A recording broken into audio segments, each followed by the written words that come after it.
Görüntülər Sumqayıtda fəaliyyət göstərən restoranlardan çəkilib. Sakinlərin sözlərinə görə tüstü evə dolmasın deyə pəncərələri açmaq mümkün olmur. Bu mənzərəyə yalnız Sumqayıtda deyil, Bakıda fəaliyyət göstərən restoranlarda da rast gəlinir.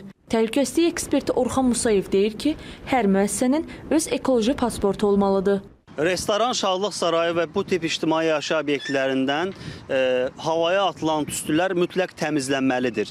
Belə ki, tüstü bacalarına daxil olmazdan öncə həmən tüstülərin qoxuları, kimyavi tərkibi tam filtrasiya olunmalı, ondan sonra tam təhlükəsiz şəkildə havaya buraxılmalıdır. Paytaxtda fəaliyyət göstərən restoranlardan birinə baş çəkdik. İnzibatçının sözlərinə görə tüstünün qarşısını almaq üçün xüsusi avadanlıqlardan istifadə olunur. Avadanlıqlar manqalda hamısı qurulur, su filtrləri ilə və ya məsələn başqa filtrlərlə qurulur onlar. 6 aydan bir təmizliyi təmin olunur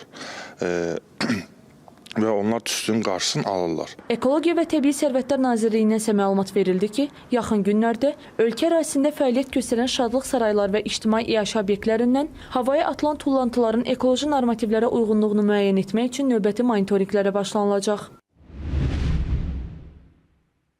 Dövlət Ekoloji Təhlükəsizlik Xidməti və Ətraf Mühitin Çirklənməsinin monitorinq qrupunun əməkdaşları tərəfindən sentyabrın 13-dən etibarən yaşayış obyektləri və şadlıq saraylarının ətrafında ölçmə işləri aparılacaq.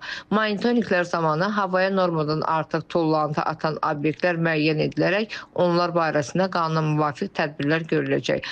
Obyekt sahiblərini əvvəlcədən xəbərdar edirik ki, obyektlərindəki təmizləyici qurğuların texniki çatışmazlıqlarını aradan qaldırsınlar və qurğuların filtrlərini vaxtında yeniləsinlər.